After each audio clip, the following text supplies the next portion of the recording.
طالبانو دا مسئله چې د نبی علیه السلام تر ابو طالب الله ایمان نه نصیب کړی خو طالبانو کار به نه لرئ پکې بس دا یو مسئله د پرېږدئ روح المانی وی لعین واحد تکرم الف عین که نه هغه یو شاعر وی دا سپی په تیږو وی سپي سره ډېره مینه وکړه چا ورته ویلې ولې دومره مینه وی دې سپي د لیلا د کلي دیوالونه لیدلي دي ځکه ما دومره مینه ورسره نو طالبان ورونو علما وی چې کار به نه لري دي او د نبی علیه السلام د والدینو موضوع دې باندې به چېرته وروسته بیا بحث وکړو نو علماو مختاره رایه دا ګرځولې چې دې مسئله کې سکوت وکړه ځکه دا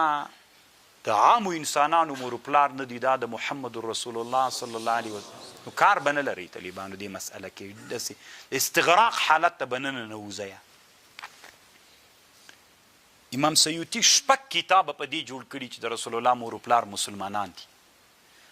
علي قاري صاحب یو کتاب جوړ کړی په دې جوړ کړی چې د رسول الله مور پلار کافران دي نعوذ بالله روح المانی وی علي قاري صاحب پزه د سپیره سه په دې موضوع دی ولې کتاب جوړاو ته وایي نه پوهېدې چې دا د چا مور پلار دي صحیح ده دا یې کافران دي تا څه کار وی له دې موضوع سره چې تا په دې کتاب جوړه د علي قاري صاحب کتاب هم ما سره شته طالبانو خو ما دومره جرأت نه ده کړی چې ویې ګورم داسې ټول یو طرف نه خوند نه راکوي که موضوع ده بس تېره سوې ده مونږ الله په دې نه نیسي چې زده دي وي یا دې نه وزده طالبان کله کله ډېره پوښتنه کوي دوی فکر کوي چې دوی ته زده نه ده که نه سیوطي سے شپږ واړه کتابونه طالبانو له ما سره سته مسالک الحنفاء فی والدی نبی المصطفى مشهور کتاب دا ده سیوطي طالبانو اصل کې سړی پې پوهېږي چې د ده رایم حق ورته معلوم ده طالبانو خو دا چې رسول الله سره ډېره مینه ده طالبانو دی داسې دغه دلایل ډېر هغه کوي چې حیات الله نصیب کړی بې ایمان الله نصیب کړی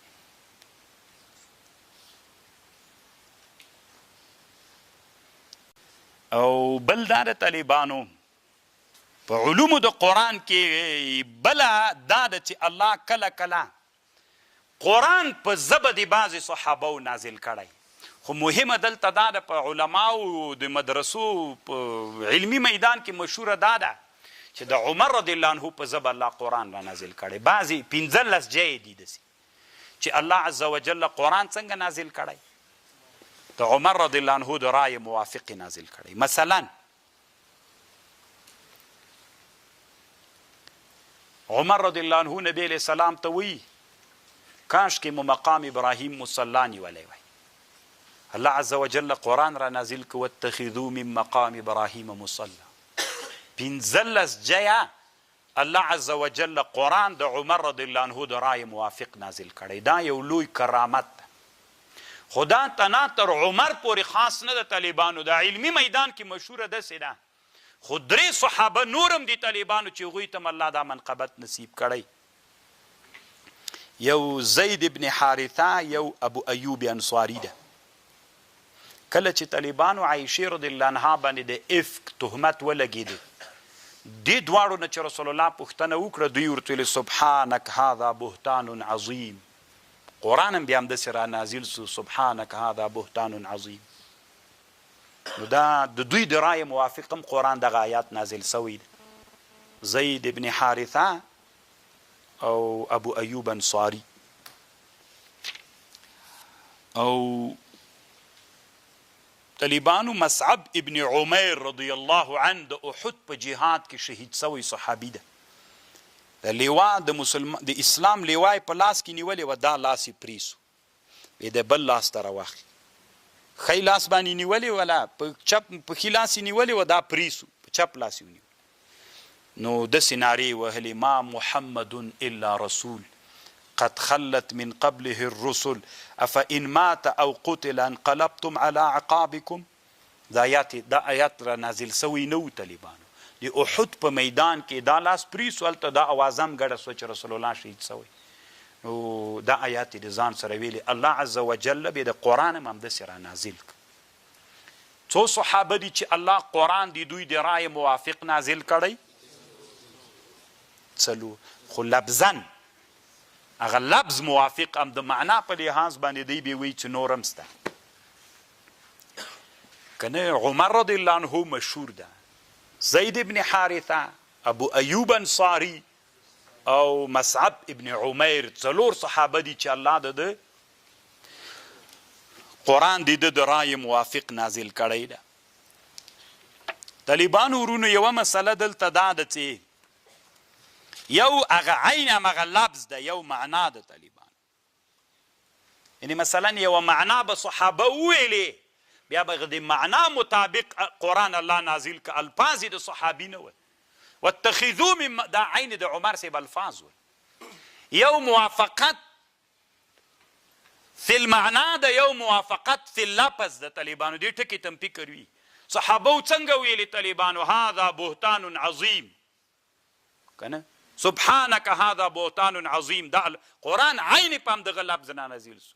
واتخذوا من مقام ابراهیم مصلى، عمر ویل عین همداسې قرآن را نازل سو. ما محمد الا رسول قد خلت من قبله الرسل،